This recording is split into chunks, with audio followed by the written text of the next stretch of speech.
நன்றி சொல்லுகிறோம். ஏற்கனவே இணைந்த மக்களுக்காக, இப்போதும் ஆண்டவரை இணை போகிற மக்களுக்காக, விசேஷமாக இந்த திருவண்ணாமலை மாவட்டத்தை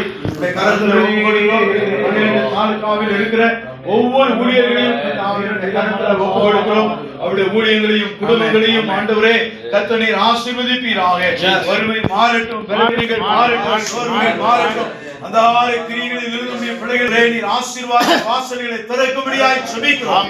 ஆத்துமாக்களை கர்த்தர் கொள்ளைபொருளாய் தரும்படியாய் ஜெபிக்கிறோம். நல்ல சரீர சுக பலன்களை தருவீராக. பொருளாதாரத்தில் ஒரு பிரேக் உண்டு பண்ணும்படியாய் ஜெபிக்கிறோம். இந்த கிராமங்களுக்கு ஊழியத்துக்கு கடந்து போகிறார்கள்.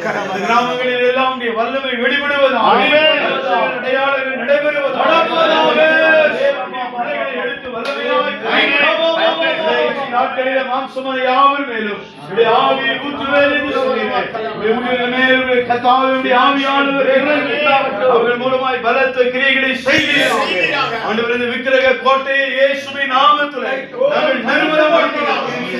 வானமண்டலத்திலே பொல்லாத ஆவிகளின் சேனைகள் ஒன்றும் ஆண்டவரே ஊழியர்களுக்கு விரோதமாய் எழும்பாதபடி அவைகளின் கிரியைகளை நசரேயனாகிய இயேசுவின் நாமத்திலே கட்டி அதமாக்குகிறோம், ஜெயம் எடுக்குகிறோம். பெரிய காரியங்களை செய்யும் ஊழியர்களுக்கு ஆண்டவரே சுக பிரயாணத்தை கட்டிடும்படியாக நல்ல வாகன வசதிகளை ஏற்படுத்தி தருவீராக.